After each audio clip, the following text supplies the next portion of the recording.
అంటే నాకు కూడా నచ్చలేదు. అక్కడ సంజన ఎప్పుడు కూడా ఇమాన్యుయల్ కి నేను సేవ్ చేసుకుంటాను అన్నది. నిన్న కూడా సేవ్ చేసుకుంటే ఎందుకు సేవ్ చేసుకున్నావు అనేసి గొడవ వేసుకున్నది. సరే నేను ఇమాన్యుయల్ కాదు వేరే వాళ్ళకి తీసుకుంటా అంటే అక్కడ కూడా గొడవ వేసుకున్నది. నాకు అదే అర్థం కావట్లేదు. తను ఎటు పాజిటివ్ గా వెళ్ళినా గొడవ వేస్తుంది, నెగిటివ్ గా వెళ్ళినా గొడవ వేసుకుంటుంది. తనుజకి ఇంకా గొడవలు వేసుకోవడము అది అయితే తగ్గట్లేదు. సో ఆ గొడవలు ఇప్పటికన్నా తగ్గించుకుంటే తను కొంచెము విన్నింగ్ అయ్యే ఛాన్సెస్ తనలో కూడా ఉంటుంది అనేసి నేను అనుకుంటున్నాను. రీతు వెళ్ళిపోయిన తర్వాత డిమాండ్ పవన్ ఒంటరిగా అయిపోయినట్టు అనిపిస్తుంది, మీకేమనిపిస్తుంది? అంటే ఒంటరిగానే అయిపోయాడు. ఎందుకంటే ఇంతవరకు మనకు రీతు అండ్ పవన్ కూడా చాలా క్లోజ్ గా ఉండే. వన్స్ ఒక్కసారి తనతో ఎప్పుడు 24 hours వాళ్ళిద్దరే కలిసి ఉండే అన్నమాట.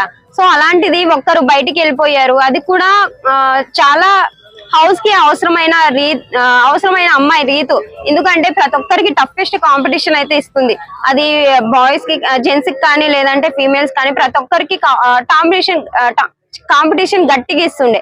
అలాంటి అమ్మాయిని తీసేసి వేరే వాళ్ళని పెట్టారంటే చాలా బాధేస్తుంది. నాకు కూడా రీతు ఎలిమినేట్ అవ్వడం ఎవరికి నచ్చలేదు.